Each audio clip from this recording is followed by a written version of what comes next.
ಪಂಚಮಸಾಲಿ ಮಲೆಗೌಡರು, ಗೌಡಲಿಂಗಾಯತರು, ದೀಕ್ಷೆ ಲಿಂಗಾಯತರ ಬಡ ಮಕ್ಕಳ ಶಿಕ್ಷಣ ಮತ್ತು ವಿದ್ಯಾರ್ಥಿಗಳ ಉದ್ಯೋಗಕ್ಕಾಗಿ ಕಳೆದ ವರ್ಷ ಡಿಸೆಂಬರ್ 10ನೇ ತಾರೀಕು ಬೆಳಗಾವಿಯ ಸುವರ್ಣ ವಿಧಾನಸೌಧ ಮುಂಭಾಗದಲ್ಲಿ ಶಾಂತಿಯುತವಾಗಿರ್ತಕ್ಕಂಥ ಚಳವಳಿಯನ್ನು ನಾವೆಲ್ಲರೂ ಮಾಡ್ತಾಯಿದ್ವಿ. ಈ ಚಳವಳಿಯನ್ನು ಹತ್ತಿಕ್ಕೋ ದೃಷ್ಟಿಯಿಂದ ಅಮಾಯಕ ಪೊಲೀಸರಿಗೆ ಕುಮ್ಮಕ್ಕು ಕೊಟ್ಟು ಕಾನೂನು ಬಾಹಿರವಾಗಿ ಅಂದು ಸರ್ಕಾರ ನಮ್ಮ ಮೇಲೆ ಮಾರಣಾಂತಿಕವಾದಂಥ ಹಲ್ಲೆ ಮಾಡಿತು. ಆ ಸಂದರ್ಭದಲ್ಲಿ ವಕೀಲರು, ಸಮಾಜದ ಗಣ್ಯ ವ್ಯಕ್ತಿಗಳು, ಶಾಸಕರು, ರೈತರು, ಕೂಲಿ ಕಾರ್ಮಿಕರು ಎಲ್ಲರೂ ಭಾಗವಹಿಸಿ ಸಹಸ್ರಾರು ಸಂಖ್ಯೆಯಲ್ಲಿ. ಆ ಹಿನ್ನೆಲೆ ಒಳಗೆ ಅವತ್ತು ಪೊಲೀಸರಿಗೆ ಕುಮ್ಮಕ್ಕು ಕೊಟ್ಟು ಸರ್ಕಾರ ಮಾಡಿರ್ತಕ್ಕಂಥ ಮಾರಣಾಂತಿಕ ಹಲ್ಲೆ ಅದು ಇಡೀ ಲಿಂಗಾಯತ ಸಮಾಜಕ್ಕೆ ಮಾಡಿದಂಥ ಭಾಳ ದೊಡ್ಡ ಅವಮಾನ. ಅವತ್ತೇ ನಾವು ಸರ್ಕಾರಕ್ಕೆ ಒತ್ತಾಯ ಮಾಡಿದ್ವಿ, ಕಾನೂನು ಬಾಹಿರವಾಗಿ ಹಲ್ಲೆ ಮಾಡಿದರೆ ಅಂಥ ಅಧಿಕಾರಿಗಳನ್ನು ಸಸ್ಪೆಂಡ್ ಮಾಡಬೇಕು, ನಮ್ಮ ಸಮಾಜ ಕ್ಷಮೆ ಕೇಳಬೇಕು ಅಂತೇಳಿ. ಆದರೆ ಯಾವುದೇ ಕ್ರಮಗಳನ್ನು ಸರ್ಕಾರಕ್ಕೆ ಕೈಗೊಳ್ಳಿಲ್ಲ.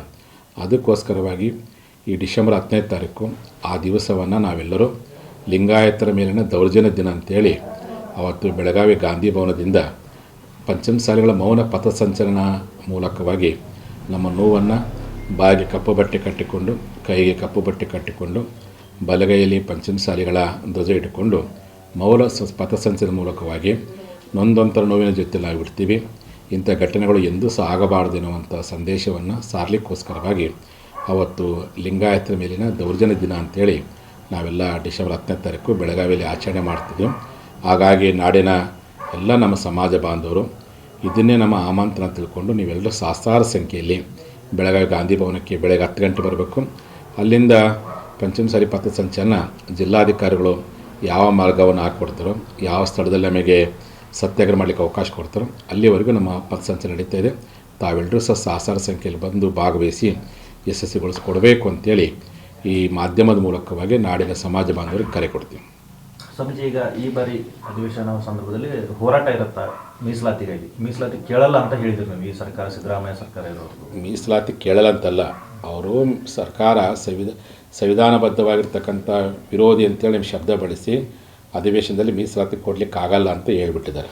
ಅದಕ್ಕೆ ನಾವು ಹೋರಾಟವನ್ನು ನಿರಂತರವಾಗಿ ಸರ್ಕಾರಗಳು ಮಾಡಿರ್ತಕ್ಕಂಥ ಧೋರಣೆಗಳ ಕುರಿತು, ಹಿಂದಿನ ಸರ್ಕಾರ ಮಾಡಿರ್ತಕ್ಕಂಥದ್ದು ಯಾವ ರೀತಿ ಸ್ಪಂದನೆ ಮಾಡ್ತು, ಈ ಸರ್ಕಾರ ಯಾವ ರೀತಿ ಸ್ಪಂದನೆ ಮಾಡ್ತು ಅಂತೇಳಿ ಪ್ರತಿ ತಾಲೂಕಲ್ಲಿ ಹೋರಾಟವನ್ನು ಜೀವಂತವಾಗಿ ಆರೋಗ್ಯದಿಂದ ಶುರು ಮಾಡಿವಿ. ಸರ್ಕಾರವೇ ನಮ್ಮನ್ನು ಕರೆದು ಮಾತುಕತೆ ಮಾಡೋವರೆಗೂ ನಾವು ಹೋರಾಟವನ್ನು ಜೀವಂತ ಇಡ್ತೀವಿ.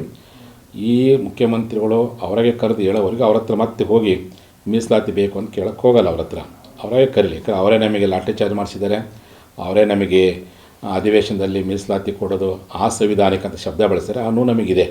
ಹಾಗಾಗಿ ಮುಖ್ಯಮಂತ್ರಿ ಮನಸ್ಸು ಪರಿವರ್ತನೆಯಾಗಿ ನಮ್ಮೆಲ್ಲ ಶಾಸಕರನ್ನ, ನಮ್ಮ ಹೋರಾಟಗಾರನ ಕರೆದು ಮಾತುಕತೆ ಮಾಡಿ ಮೀಸಲಾತಿ ವಿಚಾರಕ್ಕೆ ಒಂದು ಅಂತಿಮವಾಗಿರ್ತಕ್ಕಂಥ ನಿರ್ಣಯ ಮಾಡಿ ನಮ್ಮ ನ್ಯಾಯವನ್ನು ಒದಗಿಸುವಂಥ ಕೆಲಸವನ್ನು ಸ್ವತಃ ಮುಖ್ಯಮಂತ್ರಿಗಳು ಮಾಡಬೇಕು.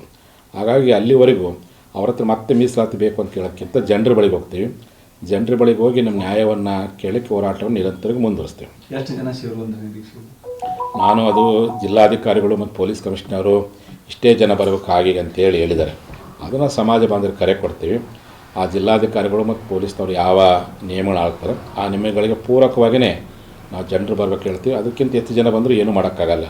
ನಾವು ಮತ್ತು ಜನರಿಗೆ ಸಹಸ್ರಾರು ಸಂಖ್ಯೆಯಲ್ಲಿ ಬರ್ರಿ, ಭಾಗವಹಿಸಿ ಅಂತೇಳಿ ನಾವು ಮನವಿ ಮಾಡ್ಕೊಂಡ್ವಿ. ಮೀಸಲಾತಿಗೋಸ್ಕರ ಹೋರಾಟ ಇರುತ್ತಾ ಈ ಬಾರಿ? ಮೀಸಲಾತಿಗೋಸ್ಕರ ನಿರಂತರ ಹೋರಾಟ ಇದ್ದೇ ಐತಿ.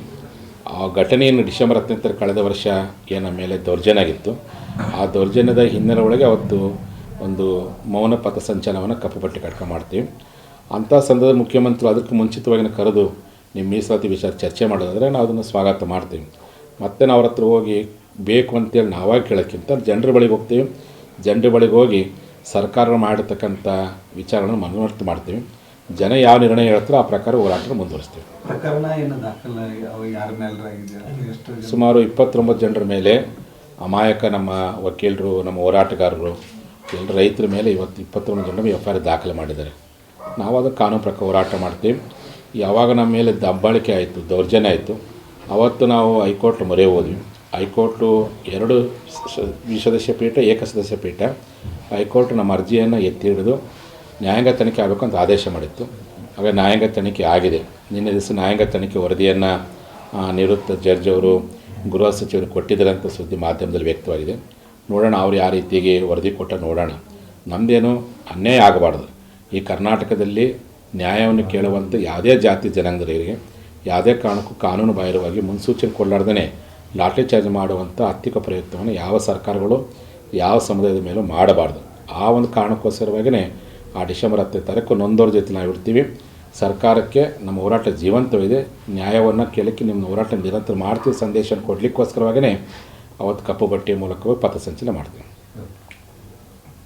ಹೆಚ್ಚಿನ ವಿಡಿಯೋಗಳಿಗೆ ಪ್ರತಿಧ್ವನಿ ಯೂಟ್ಯೂಬ್ ಚಾನೆಲ್ ಸಬ್ಸ್ಕ್ರೈಬ್ ಮಾಡಿ, ಬೆಲ್ ಐಕಾನ್ ಕ್ಲಿಕ್ ಮಾಡಿ.